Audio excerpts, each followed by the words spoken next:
la manera que se ha tratado a Puerto Rico y hacia dónde vamos luego de la visita que hoy cumplen 2 días de la Secretaria de Salud, Sylvia Burwell, en línea telefónica, en exclusiva en esta hora con NotiUno 630 AM. Good morning, Madam Secretary. Thank you very much for being here with us in NotiUno. We appreciate this time and welcome. Good morning, and thanks so much for having me. Happy to be here. Thank you very much. We're going to go in Spanish and English simultaneously, but I will brief you on how we go and switch, and I will explain that to our audience right now. Vamos a ir en inglés y en español según vayamos hablando con la entrevista. Estamos un poquito restrictos de tiempo, pero vamos a tratar de cubrir todas las áreas y yo iré traduciendo según vayamos cada 2 entrevistas durante la conversación. Madam Secretary, first of all, thank you again for being here in NotiUno. I must say that you have a quite impressive resume.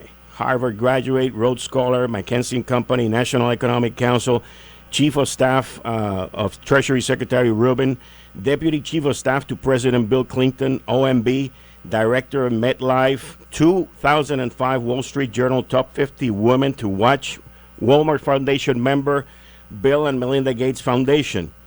After completing your 2-day visit here to Puerto Rico, are we going to have a comprehensive plan to combat Zika in which we will protect public health while minimizing economic harm and impact in territories and states that are heavily dependent on tourism and trade?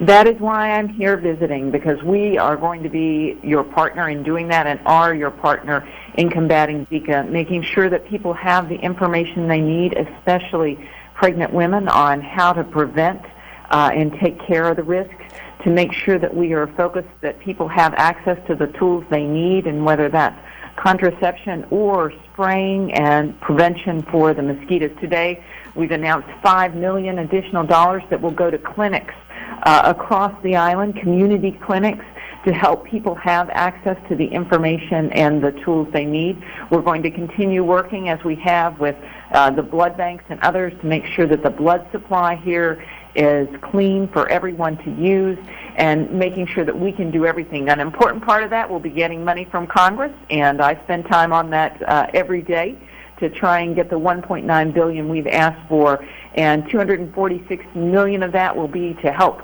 Puerto Rico Medicaid and help health services here.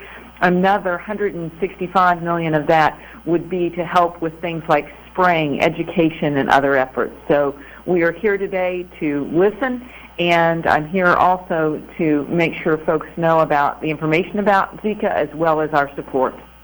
When you mentioned $246 million from Congress, and then you mentioned $165 million, is that 246 plus 165, or 246 and the 165 if it's included in there? It is a plus, and it's for Puerto Rico and the territories, but obviously Puerto Rico, because of its size and import right now with regard to Zika, gets the vast majority of those monies. How will that money be assigned? How will it be appropriated? Will it be assigned to the local Department of Health? Who's going to oversight the use of that money? So we, HHS, with that money comes, will work with Puerto Rico to determine where the specific needs are and where the gaps are, in terms of, are the gaps in health services, or in the gaps in information sharing? Are there gaps in things like spraying and making sure people have access to the insecticides that are EPA approved that people need? So we will do it based on the need at the given time. We're working with the private sector closely as well to make sure needs are being met. You probably know that many drugstores on the island right now are providing Zika information, and some are even providing insecticides at a discount. You mentioned spraying, you mentioned insecticides, and that's part of the vector control program. Is part of that money also will be able to be used to eliminate and finally get out of the market all the tires that are all over the island? So that getting rid of the standing water, which is one of the causes, Exactly. an important thing, will be a part of the efforts in terms of doing things. And you have just covered 3 of the 4 things in prevention. 1, EPA-approved insecticides. 2, and including spraying is a part of that. 2 is the issue of getting rid of standing water. 3 is making sure that you wear long sleeves or long pants when able. I know that's very difficult here because of the heat, but when able to do that is an important thing. And the last thing are screens and, when possible, air conditioning. But the screens are important, and so financing for those issues too. There are talks that the federal government and the Environmental Protection are looking into lifting and allowing Florida to go into techniques of gene mutation of the mosquito. Is that true? Right now, what is happening in Florida is a company has asked for FDA approval and EPA approval to test an approach, and that is being tested now. They have to meet certain conditions for the test with regard to safety to see if there are other methods for which we can use to control mosquitoes. Right now, we are using the traditional and approved methods, and we are working and investing in research as well as supporting companies in a safe way to find out if there are other methods where we can control these mosquitoes. Why isn't Puerto Rico including in that testing area, and why isn't Puerto Rico, or why can't Puerto Rico be treated equally as Florida? With regard to that particular test, it is a company that is testing, and so the company has made that decision. I think Puerto Rico and others are talking to the company about potentially doing it here, but that is not a government decision. It is the decision of the company that is testing this particular technology. I see the CDC travel advisory. I actually last night in preparation for this, I was looking at a page from Democratic presidential candidate Hillary Clinton, and everybody is mentioning the probability that 1 out of 5 Puerto Ricans will be infected with Zika. And we have basically been singled out into that area, which have created a huge alarm, many cancellations. The convention area was determining a couple of weeks ago that 23,000 hotel room nights have been canceled because of that advisory. Are we being treated fairly with that? Puerto Rico is being treated as all other territories of the U.S. and countries in terms of the travel advisory and providing the information for people to make decisions about what they should do. Certainly, Puerto Rico is receiving much more support and help than any of the other places where there are travel advisories with regard to getting ahead of and in front of the problem, and we will continue to do that. The governor of Puerto Rico, I'm sure he mentioned to you, last week they made a comment that they have requested for Puerto Rico to receive equal treatment as Florida in terms of travel advisory and the way that Puerto Rico has been treated. Where are we in that area? I mean, Florida is a swing state, is a very important electoral state for this upcoming election. We are not, but where are we in that matter? With regard to the advisories, we do that based on the science and providing correct information. In Puerto Rico right now, there is local transmission. In the United States, there has not been local transmission at all of any cases. There are only travel-related cases. And the other difference that is very, very big in terms of Puerto Rico versus Florida or Texas, last year in Puerto Rico, in 2014, dengue and chikungunya, there were 2.3 million cases of those diseases here spread by the same mosquito. In the same period in all of Florida and all of Texas, there were 19 cases. And so the spread that the mosquito does of these diseases is far, far greater here in Puerto Rico, which is why we are spending so much time, resources, and focus working in partnership to make sure we can limit the spread as well as limit the damage that can be caused by Zika, which is the birth defects to babies born.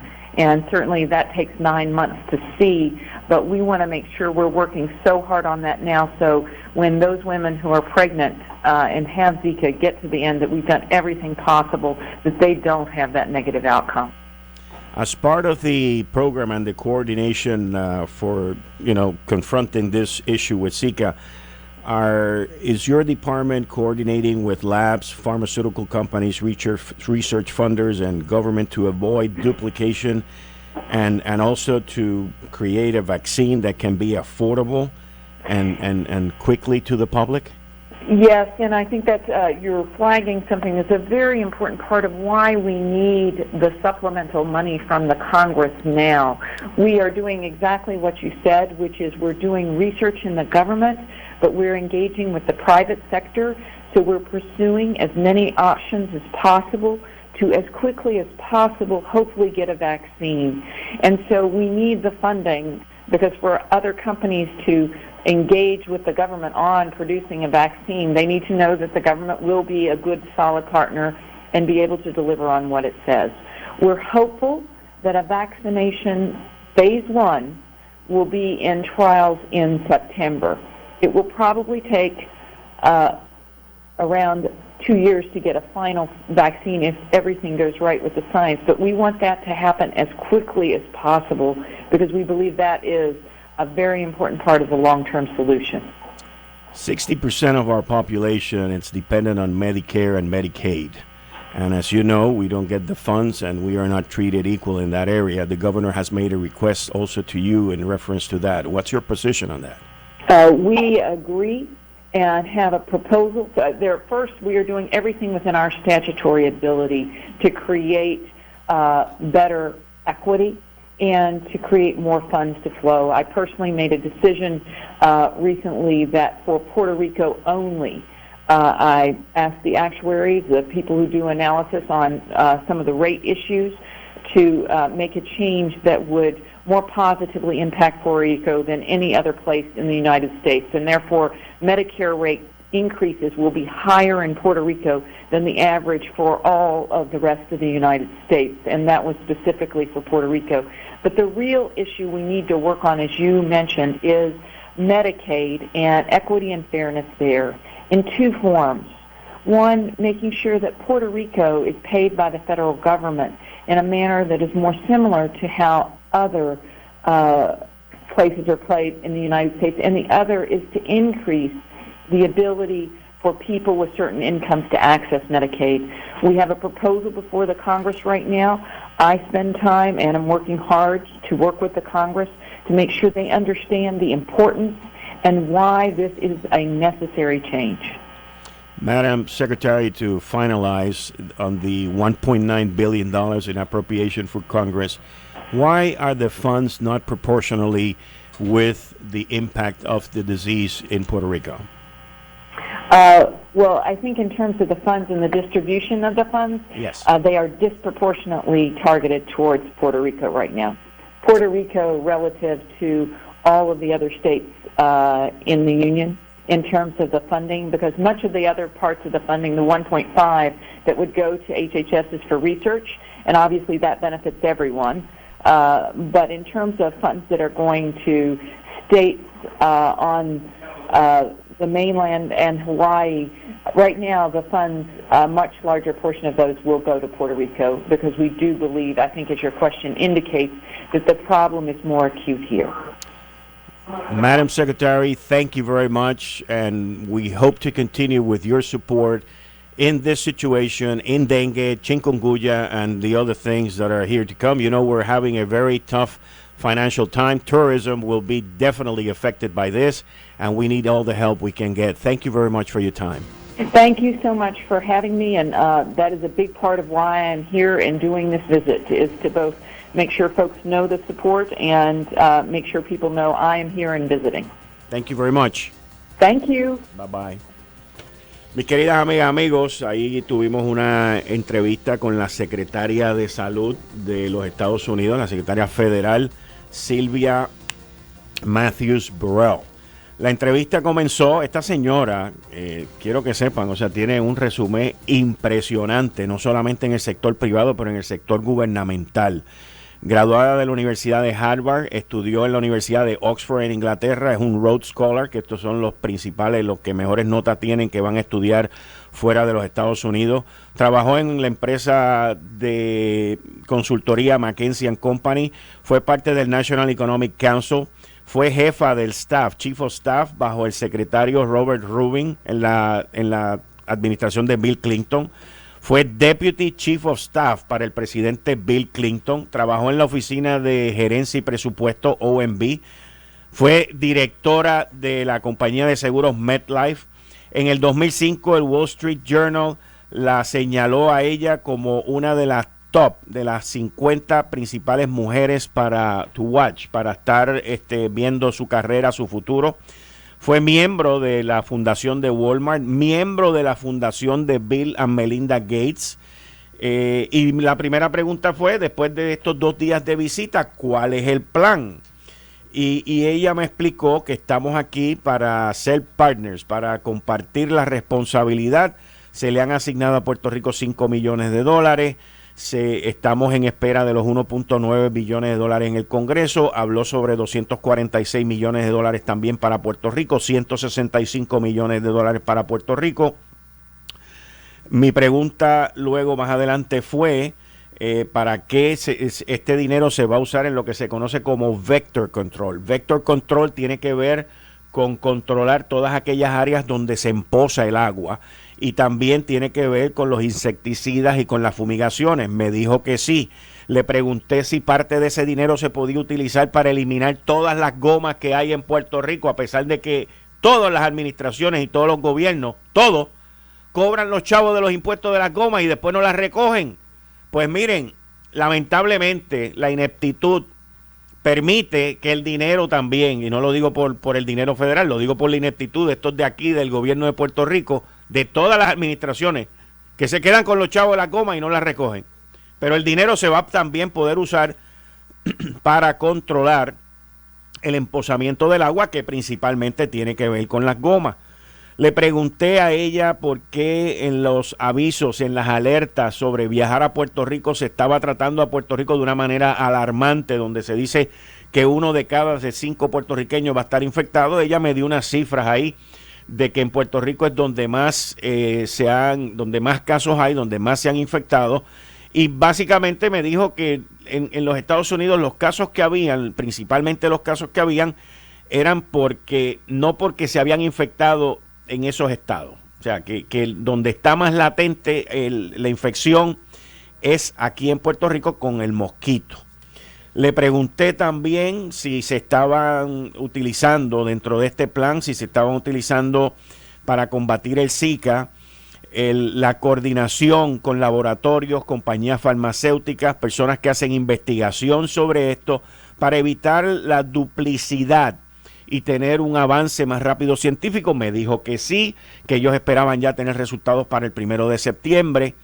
Y también le pregunté sobre si este proceso iba a llegar a que una vacuna, tratamiento, pues fuese accesible, fuese económico. También me mencionó que sí. Y básicamente también le pregunté sobre los fondos Medicare, Medicaid, pues ya que ellos dicen que 1 de cada 5 se van a infectar, el 60% de nuestra población depende de Medicare, de Medicaid. Ella está al tanto, apoya la paridad de los fondos. Y hoy a las 5 de la tarde voy a volver a pasar la entrevista y voy a ir con calma a través del proceso de la entrevista, parándola y traduciéndola. Le doy las gracias a todos ustedes por darme la oportunidad de estar aquí hoy a las 8 de la mañana a NotiUno, y ahora vienen los compañeros de Jugando Pelota Dura. Yo regreso hoy a las 5 de la tarde. Muchas gracias.